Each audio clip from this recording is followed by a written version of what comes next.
Okay, so we are going to go from equations now to inequalities, pardon me, which you've seen before. We just have to remember the rule of when we flip the symbol. So let's go through just some technical vocabulary to make sure we're all on the same page.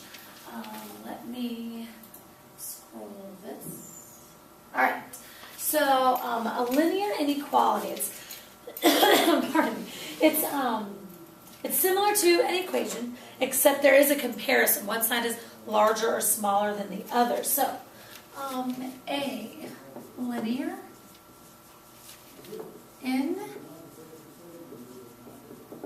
inequality, okay, in one variable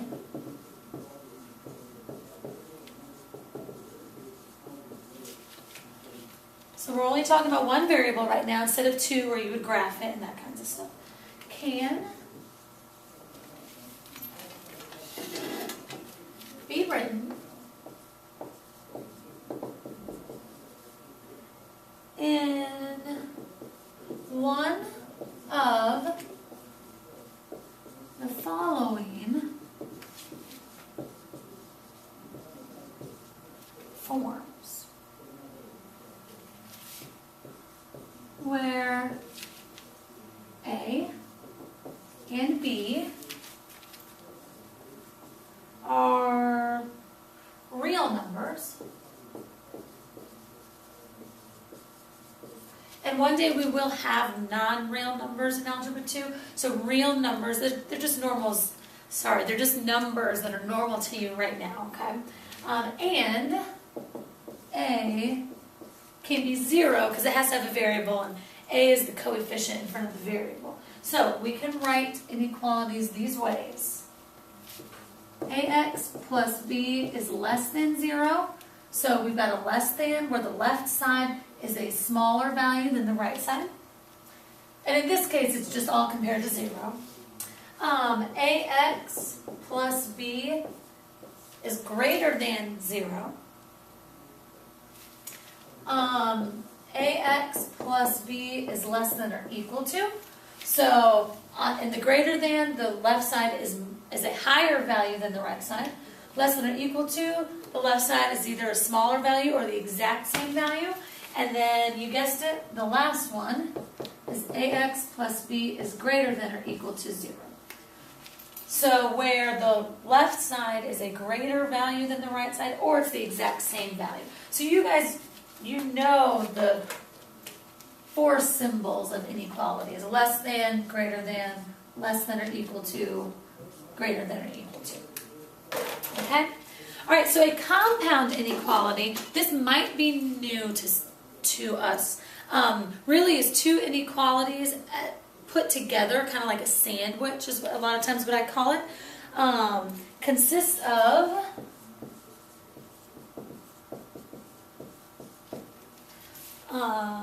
two simple inequalities.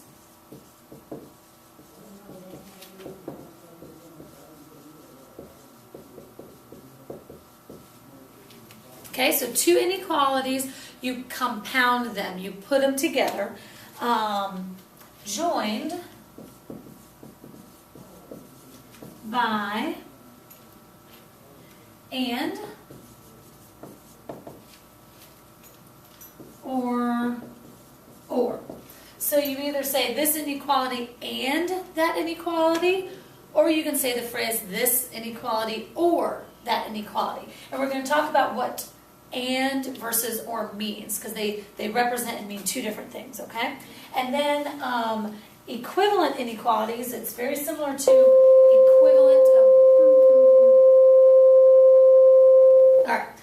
very similar to equivalent equations, where inequalities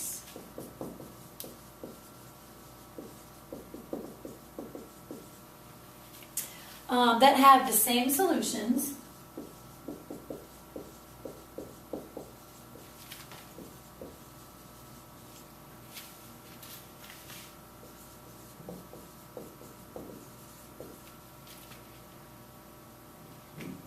as the original inequality.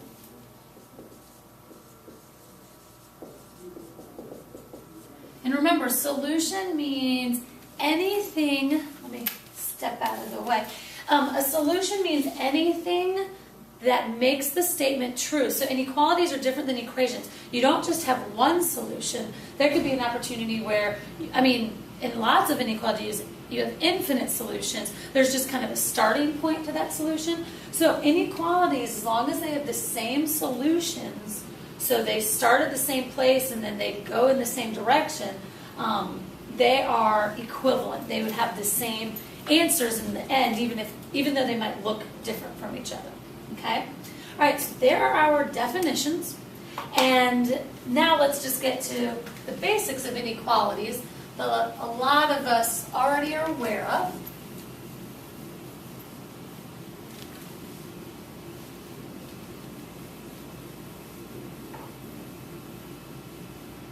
All right, so let's scroll. All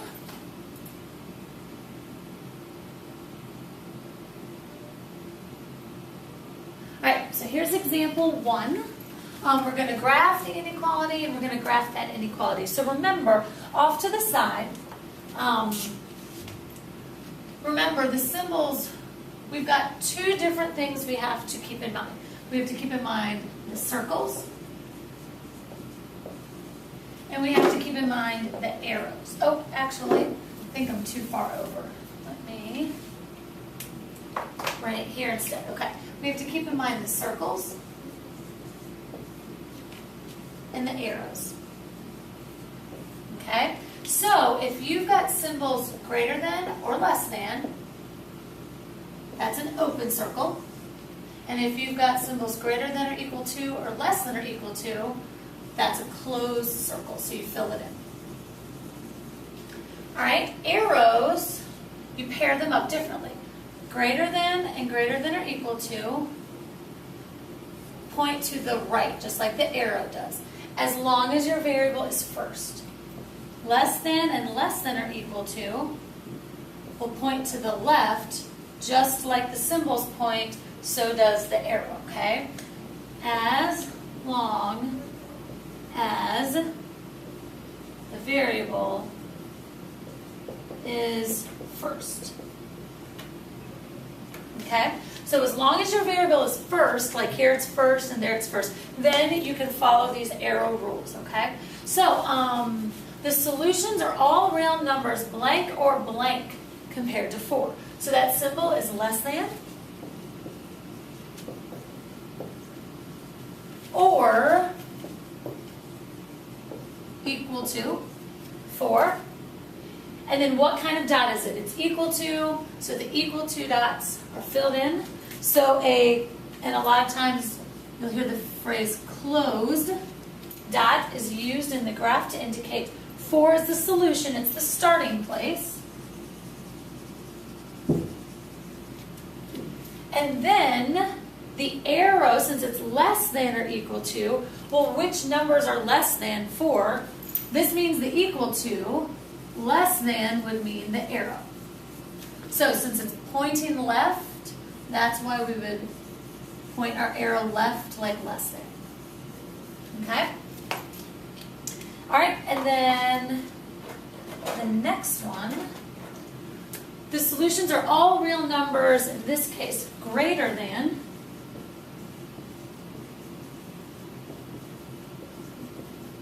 a -2. There's no equal. Okay, so greater means numbers to the right on the number line. Those numbers are larger than, they get larger as you go to the right. And then an open dot is used in the graph to indicate -2 is not a solution.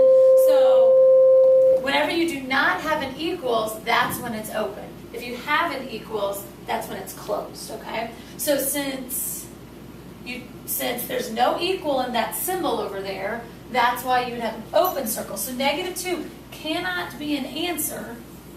It's not a part of the answer. That means it's not equal to it. But then anything greater than that, and then greater is to the right, or the symbol is pointing to the right, so our arrows need to point to the right. Okay? And you should be okay with that. But we do need to keep that really clear because we're going to build on it for the Algebra 2. All right, so now let's just look at the last two. You can go ahead and graph them, and I will graph them after I scroll. It isn't too hard, it shouldn't take too long.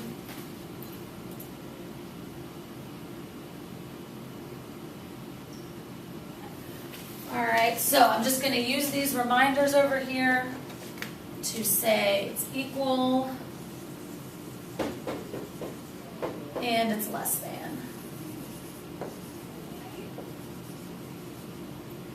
And then over here, it's not equal on -3, and it's greater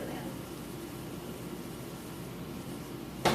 Okay, so that's that. And I've got someone at my door.